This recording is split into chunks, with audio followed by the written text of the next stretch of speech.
ይሄን በእግራችን ነው አሁን እየወረድን ያለ ነው።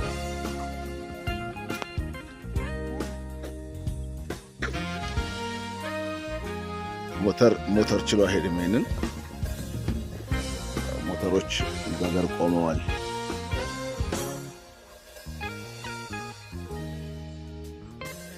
እነዛ ባይኖች ዋው ከባድ ነው። ይሄን ሞተር በስመ አብ እነሱ ያልፋሉ፣ ግን ይሄ ነው እንግዲህ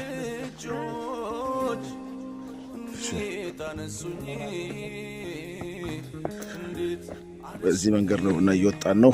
ሞተር መሻገር አይችልም ይሄን ቦታ።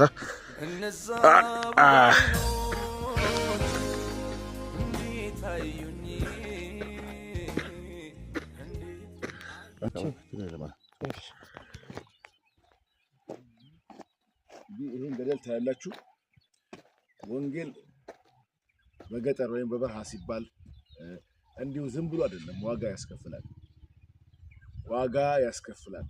እዚህ ቦታ ላይ ቁጭ ብለህ ወንጌል ሰብከህ ኢየሱስ ያድናል ብለህ ብትሄድበት ሳይሆን ቁጭ ብለህ አስተምረህ ደቀ መዝሙር አድርገህ ቤተክርስቲያንን ተክለህ ለቤተክርስቲያን ቀጣይ ተልእኮም በመስጠት የምታገለግልበት ቦታ ነው። በጣም ከባድ ዋጋ ያስከፍላል። እንዲሁ ዝም ብሎ አይደለም ወንጌል እኛ ጋር የደረሰው፣ ዋጋ ተከፍሎበት ነው። ዋጋ ተከፍሎበት ነው።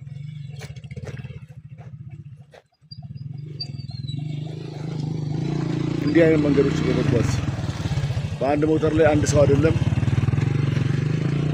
3 ሆነን ተቀምጠን 4 ሆነን ተቀምጠን ነው የምንሄደው። ለዚያውም በፍርሃት በእነኚህ ቦታዎች ላይ ሞተር እንዳይንቀሳቀስ ተከለክለዋል። የሆነም ተግዳሮቶችን ሁሉ ተቋቁመን ነውና እግዚአብሔር መንግስት ስራ ለመስራት እንዲህ አይነት ጉዞ እየተጓዝን ነው። ፈንጂ ወረዳ ልትገባ ትችላለህ። ወንጌል ስታገለግል ዋጋ ከፍለን ነው፣ እንዲህ ዋጋ ተከፍሎ እና እኛ ህይወታችንን ነው ዋጋ ከፍለን እያገለገልን ያለ ነው።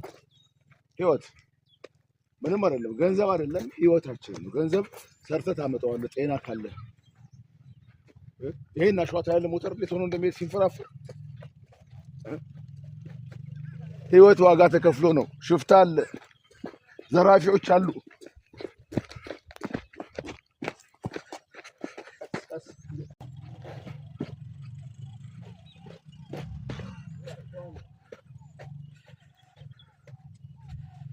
ዋጋ ያስከፍላል ወንጌል።